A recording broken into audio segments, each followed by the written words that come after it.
And I saw this video where a guy had gotten into his girlfriend. He started crying in front of her, and she's just Mm. like, she was confused. She was like, I don't know what to do. Like, you gave him a hug. And for the comments were so mixed. It was like, this is, if you say anything negative, you're insecure.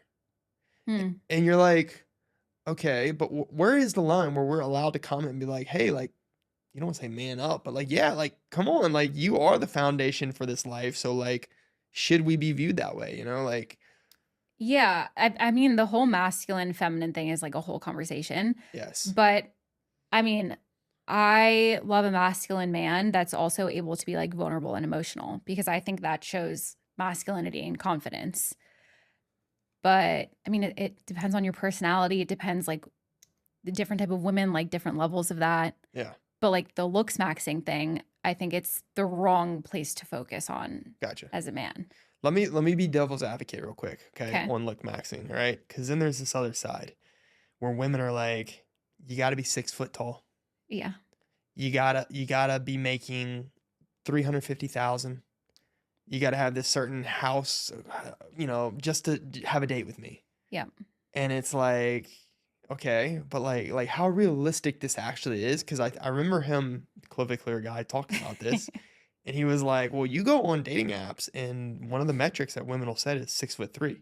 Mm-hmm. Like none of us are six. I'm not even six. I'm 6'1". I would literally be out of that mark completely. So you start thinking about it. Don't you think women have also kind of inflated the look maxer and kind of forced this generation? For sure. I think it comes from both sides. I think women, especially in Miami, have ridiculous standards for what they want. Yeah. And just like based on statistics, like a man who makes that much money, is that tall, is good looking, like that's not a large percentage of men. And there's all of these women that are like demanding that. Yeah. So I think that makes it really hard for people who are dating to like find that because women are holding men to ridiculous standards, but like men are also holding women to ridiculous standards. So it just creates this like clash in the dating scene. Facts.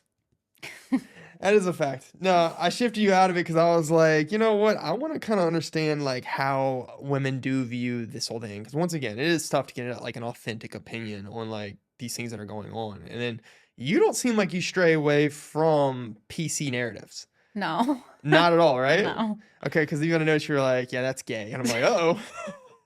Nothing wrong with being gay, of course. But like if you're a straight man and you care so much about your appearance, Yeah. I think most women would say like that's a little feminine. Okay, I get that. Where were you raised? I know we skipped the background, but like, what's your upbringing, real quick? Like, Virginia. Okay, all right, all right. I'm not gonna take shots at Virginia. And your parents are from Virginia as well, Yeah. and then you ended up in Miami. Yeah. And this is just like you were like, oh, I've always wanted to be in Miami, or how'd that happen? No, I grew up in Virginia, went to college in Virginia. After college, moved to LA for 5 years. And then during COVID, moved here. Okay, no, that's interesting. All right, very cool. Yeah. I've heard Miami. Yeah, all right, so you've been in LA, so you've seen all sides of this whole thing. Yeah.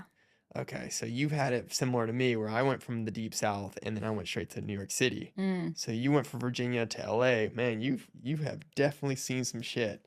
Yeah, I have. Especially during like the COVID times and all of that. It was crazy over there. You've also been around influencers, right? Yeah. And you've seen influencers, and you had another video which was interesting to me, which you talk about toxic marketing, Mm-hmm. right?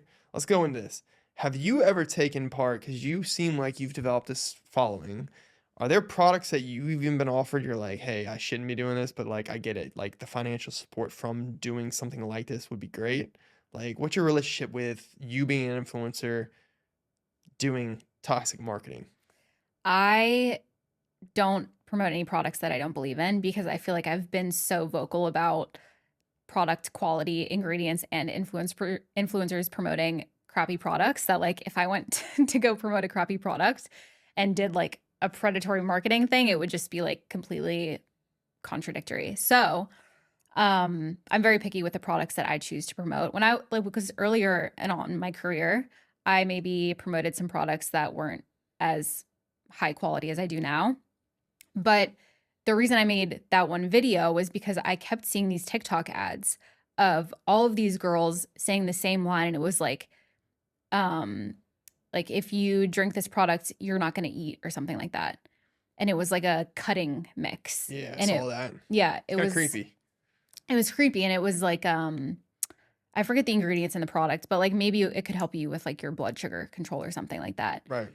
But obviously this brand figured out that this way of marketing, whatever hook they use or whatever script they use, was making sales. And so then they got all of these UGC creators to make the same exact video and pump out this product, and it was working. But a girl actually messaged me like 3 days ago saying that all of those girls that were posting that same ad got their TikTok shop taken down. Whoa.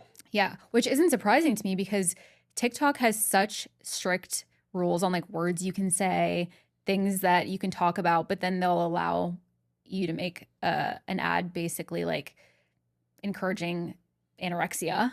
So it didn't make sense to me why that was like being allowed to run. But ads like that are predatory. And as an influencer, I think you have to just be really aware of that, because a lot of brands will message you and say like, oh, promote this product. Like before you even try it, we want like, you know, a reel on like your opinion, but you haven't tried the product yet because they're just trying to get the campaign out. Yeah. So you have to like, you know, choose what you're going to promote and what you're not. Yeah, I was gonna say, I would imagine you would have, because even as like the background of a nutritionist, like that in itself, they're like, okay, this is validating. So whatever she Yeah. says gets backed by her saying, hey, she's a nutritionist. So, you know, your top 3 products, because you know my whole thing. I do have the cabinet full of far too many vitamins. But what are the vitamins that like keeps a girl like you like kind of like, hey, like this is what I use. These are the staples of making like me run the way I do. I don't know. Unless Yeah. you're like one of the people that you don't have any energy and you're like none of this shit works. Like I don't know. You can tell on yourself if you want, you know. No, I feel great. I take athletic greens. So you do take athletic greens. I take athletic greens. Okay. I'm not as like diligent with it as I used to be. Like for 2 years, I was like every single day taking it Why? because it fills in the gaps in your diet. And for a year, I was like traveling South America and I didn't have access to any vegetables really that often, and so that was like filling in the gaps for my nutrition. But do you think that's actually like a thing? Like you actually think like you can take, because I've seen these supplements, and the reason that spiked my interest is because I have heard different opinions on athletic greens. Oh, me too. Yeah, Trust me, I like know all of the yeah, and the hate.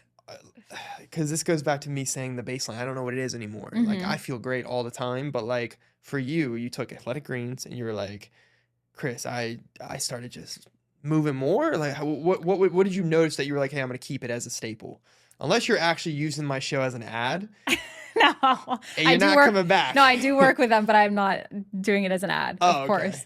But no, it's like taking a multivitamin. Okay. Yeah, like you have to eat a healthy diet, but like there's also nutritional gaps that need to be filled, unless you're like making sure you're getting every single micronutrient in your diet that you need, which nobody's doing that. It's true. It's true. Yeah. Like you Yes. can eat, you know, a bunch of vegetables in the day, but like maybe you're missing some vitamin D or like iron, you know? Like Yes. and that fills it in and makes sure it's like insurance. So do you watch like the Huberman Lab or like all those different shows where they'll be like, yeah, actually the body needs like 3,000 times more magnesium. The body needs like way more of this. Yeah. I saw this other guy come out and he's like, did you know in all these different countries, the people who inhale like the most salt are actually the healthiest? Like there's a whole new study on that. Did you see the thing on nicotine? Yeah. It's like, what is going on? You know, it's like all This is when I hear all this stuff and I'm like, okay, I'm moving to a farm. Like, I Yeah. don't want to do this anymore. Yeah, they're like, oh, well, if you take nicotine, it can actually battle cancer. You're like, where did this all, like, everything's starting to go left and right? And Yep. it's like the egg thing. Have you heard of the egg argument? No. Where it's like, you got one doctor who's like, eat 40 eggs a day, and Oh they're yeah. so good for you. Then you got another doctor who's like, it's going to shut your heart down. You're like, What do I do? That's why the wellness space is so confusing, because there's so much conflicting information. yes. And whatever you look for, you're going to find your confirmation bias, Yeah. no matter what it is. Yeah. Huberman had another lady on talking about plastic bottles. And then Ugh. she was like, did you know if you use glass, there's more plastic? No. Yes.